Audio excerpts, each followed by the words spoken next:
Caros irmãos e irmãs, estamos nos preparando para vivenciar a Semana da Partilha em nossa Arquidiocese de Montes Claros, que acontecerá de 13 a 20 de setembro. O tema escolhido para essa semana foi: o homem distribuiu e ainda sobrou conforme a palavra do Senhor, do texto do segundo livro dos Reis, capítulo 4, versículo de 42 a 44. Será uma semana para alimentarmos, enquanto comunidade de fé, nossa espiritualidade cristã, focando na partilha e na solidariedade, como expressões da nossa fidelidade a Deus e também à sua Igreja.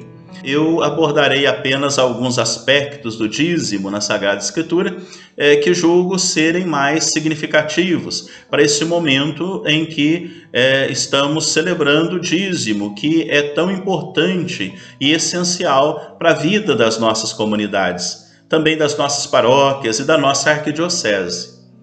A palavra dízimo, ela significa a 10ª parte de um todo.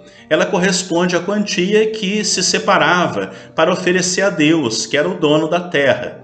E para ele deveria se ofertar tudo aquilo que de melhor se possuísse. Os melhores frutos, os melhores grãos, os melhores animais. Então, na origem da palavra dízimo, tem a ver com uma expressão de fidelidade total do ser humano a Deus.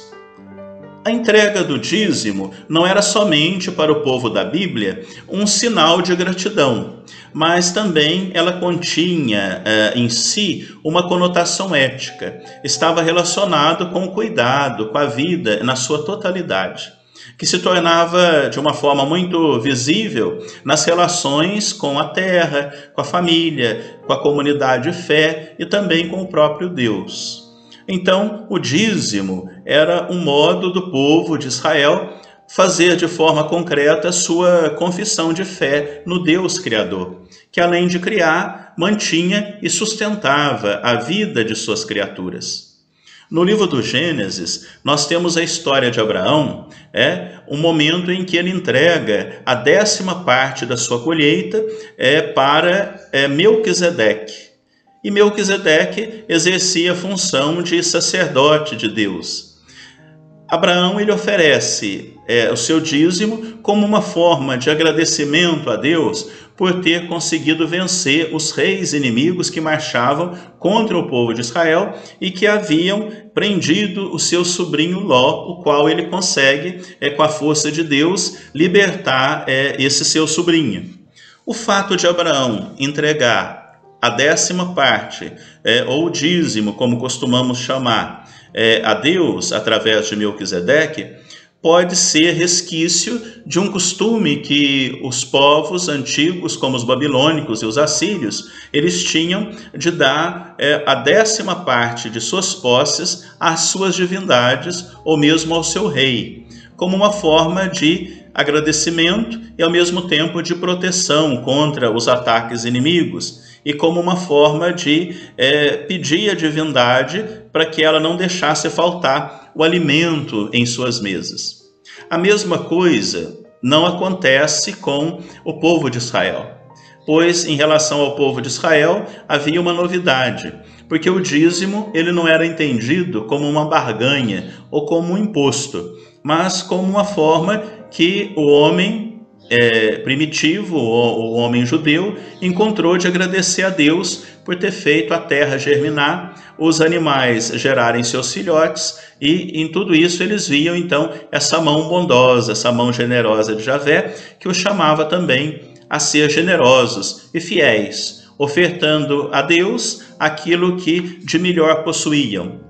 Quando Abraão ele oferece a Javé o dízimo de tudo aquilo que ele possuía, ele estava fazendo também essa confissão de fé, afirmando que Javé, que Deus é o único e que tudo o que existe pertence a ele. Quando o povo de Israel ele foi libertado da escravidão do Egito e ao ser estabelecida a lei no Monte Sinai, por meio de Moisés, o dízimo ele vai se tornar uma instituição legal em Israel, ou seja, um preceito a ser vivenciado por todos os judeus maiores de idade. Esse valor arrecadado deveria garantir o sustento e a manutenção das tribos.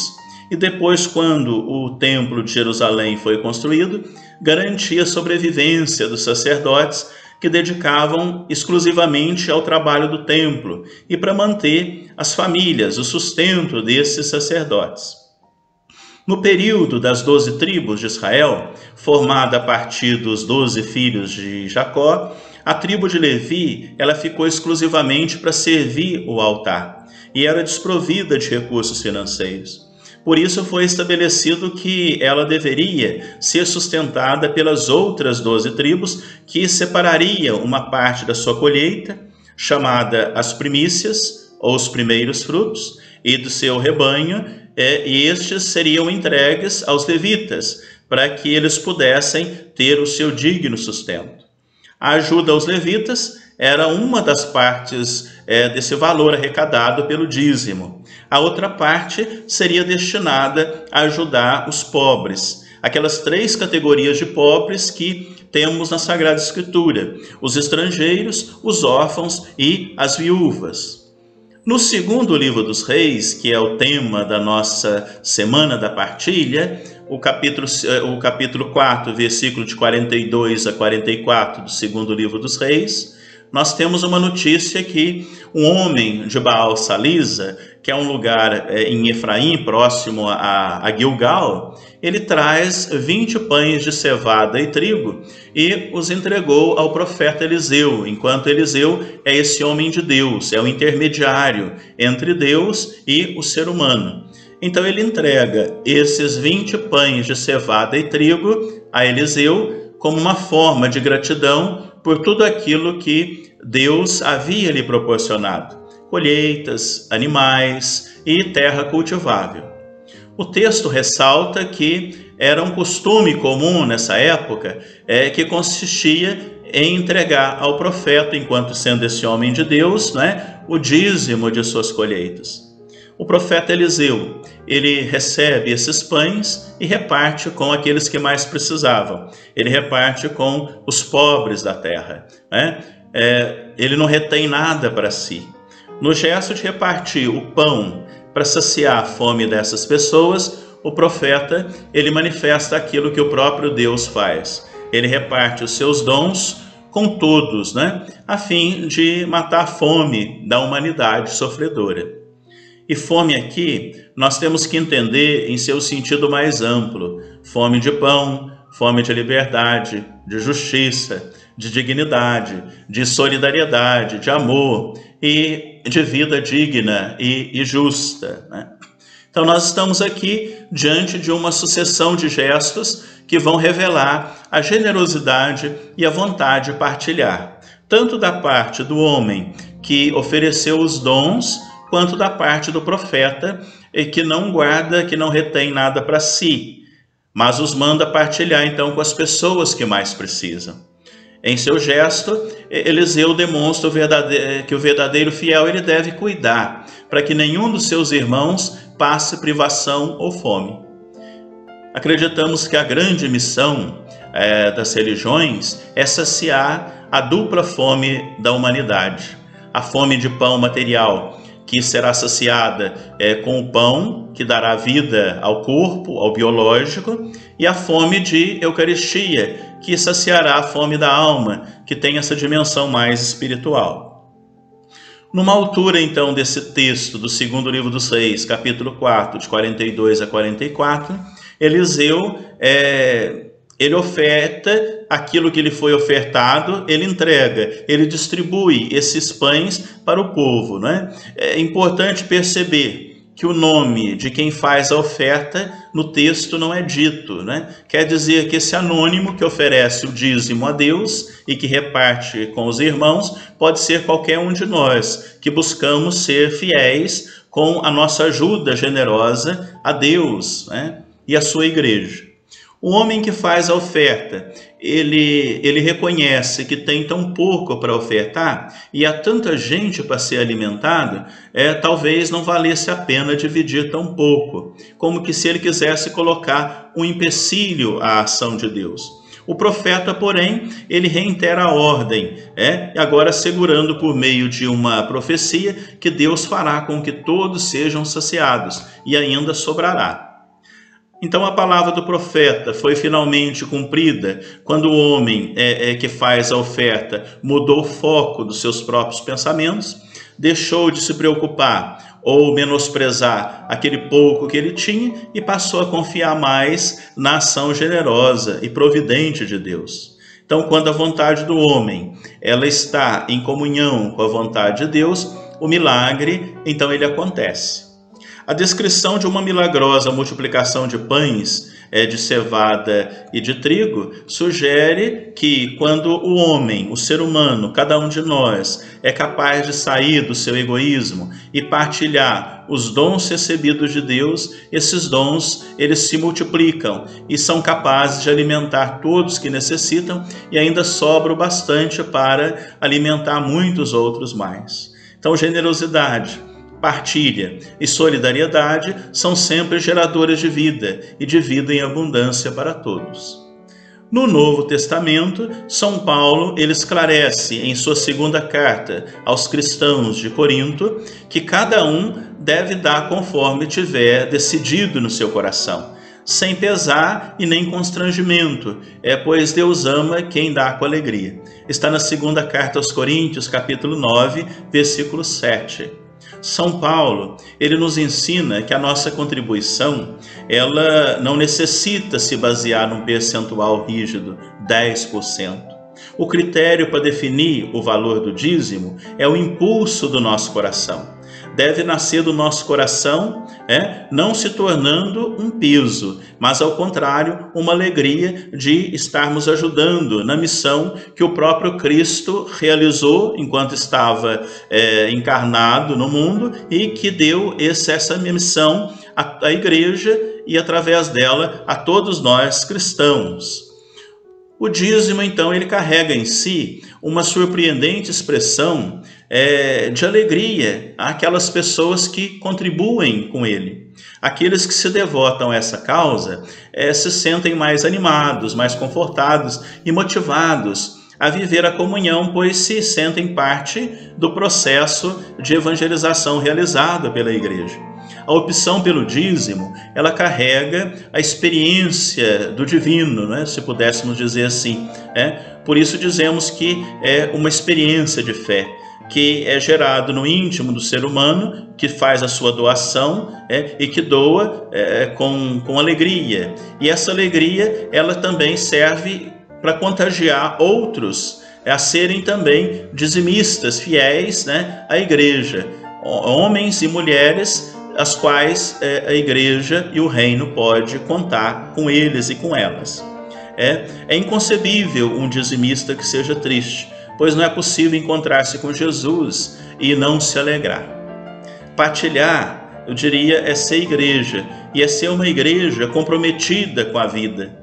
A entrega do dízimo, ela é o que nós chamamos da materialização da fé, a forma concreta de expressar a gratidão pelo que Deus nos dá. E não temos outro modo de agradecer, a não ser também tentando de alguma forma alegrar outras pessoas através do nosso gesto generoso. Então, por isso que o dízimo, ele é agradecimento e ele é também partilha, já que tudo o que temos e recebemos vem de Deus e pertence a Deus. O dízimo é um convite à generosidade, à fraternidade, à solidariedade. A contribuição de cada cristão é a prática de um dom e não o pagamento de uma conta, como a gente paga conta de luz, conta de telefone, conta de água. Mas é um dom. É um presente que nós ofertamos à igreja, que nós ofertamos a Deus, para que Ele possa continuar exercendo e para que a igreja possa continuar exercendo o seu trabalho de evangelizar e de saciar a fome da humanidade. Na generosidade, então, da nossa oferta, nós assumimos um compromisso com o reino de Deus, que precisa ser anunciado em todos os lugares, a todas as pessoas. Nesse sentido, o dízimo ele passa a ser então uma fonte importante e necessária para os trabalhos evangelizadores. E ele é utilizado pelo menos em 3 dimensões importantes: a dimensão religiosa, a dimensão missionária e a dimensão social. O valor a ser doado, ele deve ser fruto de uma conversa particular com Deus através da oração.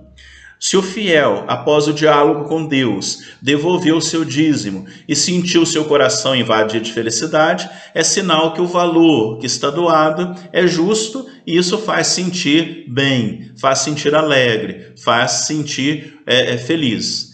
Sentimento que o dever foi cumprido, de estar cumprindo o mandamento de Deus, uma vez que o dízimo é daqueles 5 mandamentos da igreja, né? Portanto, devemos, antes de ofertar o nosso dízimo, nós devemos rezar muito, né? E depois definir o valor da nossa contribuição que iremos realizar, né? Para que, feita a devolução do dízimo, nós sintamos então felizes e agraciados por Deus. Mas alguém poderia dizer, não é? Deus não precisa de dinheiro. E de fato, Deus, enquanto Deus, ele não precisa, mas ele conta com a generosidade de cada um, para ele continuar através de nós, através da nossa ajuda, ajudando os pobres, favorecendo os trabalhos evangelizadores da igreja, ajudando também os ministros que dedicam ao trabalho, as suas vidas ao trabalho evangelizador, as comunidades em suas obras evangelizadoras, né? Então tudo isso necessita da nossa solidariedade e da nossa partilha e da nossa fidelidade com a devolução do dízimo. Deus ele se identifica com as necessidades dos pobres e da nossa comunidade, né? E ele pessoalmente ele vai retribuir todos aqueles que procuram sanar e aliviar o grito do pobre, que clama por mais vida, por mais amor, por mais generosidade. A subsistência da igreja, ela sempre dependeu e contou com a colaboração dos fiéis de almas generosas. A subsistência da igreja sempre contou com homens e mulheres que dedicam a sua pequena moedinha, que é dada com amor, e Deus ele vai multiplicando e faz o grande milagre da partilha, da multiplicação acontecer. Então o seu dízimo é, no fundo, um milagre de Deus, tanto para você, porque ele retribui generosamente quem doa com alegria, mas também é um dom, é um milagre para a igreja e para a sociedade. Então, concluindo essa nossa fala, poderíamos dizer que o dízimo ele é um sinal visível da participação e da corresponsabilidade dos fiéis na comunidade eclesial. Ele ajuda os católicos a desenvolver a sua consciência de pertença à única Igreja de Cristo, sendo uma expressão viva da sua fé e da sua gratidão a Deus. Além de dar à Igreja, enquanto comunidade de fé, essas condições para cumprir a sua missão evangelizadora. Que possamos criar em cada um de nós mais esse espírito de partilha, de solidariedade, para que cada um de nós sintamos responsáveis pela comunidade de fé, de onde nutrimos pelo pão da palavra e pelo pão da Eucaristia. Onde Jesus, que aí se faz presente, ele possa nos ensinar sempre mais a vivermos a fidelidade enquanto dizimistas, enquanto colaboradores do reino de Deus. E essa contribuição, ela será sem dúvida necessária e muito bem-vinda para a subsistência da igreja e para a implantação do reino de Deus entre nós.